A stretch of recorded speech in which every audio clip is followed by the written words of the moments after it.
এই দেশের মাটির নিচে এমন এক শির দাঁড়া আছে যা ডাইনোসরেরও আগে, যা মহাভারতের থেকেও পুরনো, যে পাহাড় যুদ্ধ দেখেছে, ঋষিদের ধ্যান দেখেছে, আর আজ নিঃশব্দে মরছে।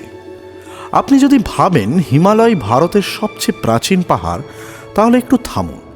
আজ আমরা কথা বলবো এমন এক পাহাড় নিয়ে যার নীরবতায় তার ইতিহাস, আরাভাল্লি পর্বত।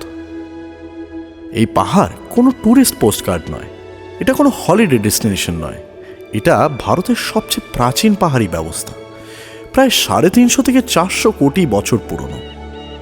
যখন হিমালয় ছিল না, যখন গঙ্গা জন্মায়নি, তখনও এই পাহাড় দাঁড়িয়েছিল। পুরাণ খুললেই দেখা যায় আরাবল্লী শুধু পাহাড় নয়, এটা ছিল তপস্যার ভূমি। বলা হয় এই অঞ্চলে বহু ঋষি, বিশেষ করে বৈদিক ঋষিরা যজ্ঞ আর ধ্যান করতেন। লোককথায় এটাও আছে যে শিব এখানে ধ্যান করেছিলেন, কারণ এই ভূমি ছিল স্থির। পৃথিবীর কম্পন এখানে থেমে যেত। মহাভারতের ছায়া পড়ে এই পাহাড়ে। পাণ্ডবদের বনবাসের সময় মৎস্য দেশ ও মরু অঞ্চলের সীমানায় এই পাহাড় ছিল তাদের প্রাকৃতিক আশ্রয়। এটা কোনো রাজপ্রাসাদ নয়, এটা ছিল প্রকৃতির দুর্গ।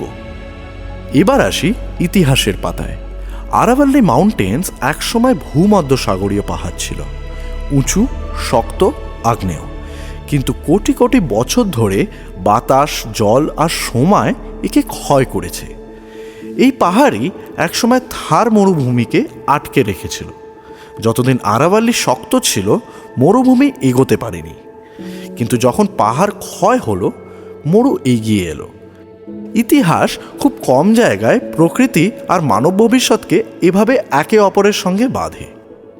এই পাহাড়ের কোলে গড়ে উঠেছিল রাজপুতানা, মেওয়ার, মারওয়ার।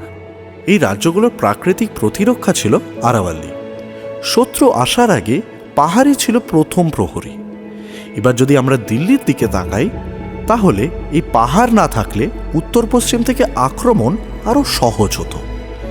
ইতিহাসে পাহাড় কখনো সৈন্য হয় না, কিন্তু যুদ্ধের ফল ঠিক করে দেয়। আজ আরাভাল্লি যুদ্ধ হারছে, কিন্তু কোনো রাজ্যের কাছে নয়, আমাদের কাছে। অবৈধ খনন, কংক্রিট, কনস্ট্রাকশন, এই পাহাড়কে কেটে আমরা নিজেরাই মরুভূমিকে আমন্ত্রণ জানাচ্ছি। দিল্লির পলিউশন, জল সংকট, তাপমাত্রার চরমতা, সবকিছুই এই পাহাড়ের ক্ষয়ের পেছনে জড়িত। একটা প্রশ্ন করুন নিজেকে, যে পাহাড় কোটি বছর টিকে ছিল, সে কি আমাদের হাতে হারবে? যদি আরাভাল্লি না থাকে, উত্তর ভারতের জলবায়ু কি হবে? দিল্লি কি আরো বিষাক্ত হবে? মরুভূমি কি শহরকে গিলে খাবে? আরাভাল্লি শুধু পাহাড় নয়, এটা জলবায়ুর নির্ধারক। এটা ইতিহাসের শিরদাঁড়া, ভারতের প্রাচীন স্মৃতি। যে দেশ নিজের প্রাচীনতম পাহাড়কে বাঁচাতে পারে না, সে নিজের ভবিষ্যৎ কিভাবে বাঁচাবে? হিমালয় আমাদের গর্ব, কিন্তু আরাভাল্লি আমাদের শিকড়। শিকড় কেটে ফেললে গাছ দাঁড়িয়ে থাকতে পারে না। এই পাহাড় চিৎকার করবে না, প্রতিবাদও করবে না, কিন্তু একদিন তার অনুপস্থিতি আমাদের প্রশ্ন করবে। এটাই ছিল আরাভাল্লি মাউন্টেন্স, যে পাহাড় কথা বলে না, কিন্তু যার নীরবতায় ভারত। আজকের প্রশ্ন এখানেই শেষ। ভিডিওটি ভালো লাগলে লাইক করুন, শেয়ার করুন, আপনাদের মতামত কমেন্টসে জানান, আর আমাদের চ্যানেলটিকে অবশ্যই সাবস্ক্রাইব করবেন। আমি রোহিত, শুনতে থাকুন, দেখতে থাকুন ভারত জলসা।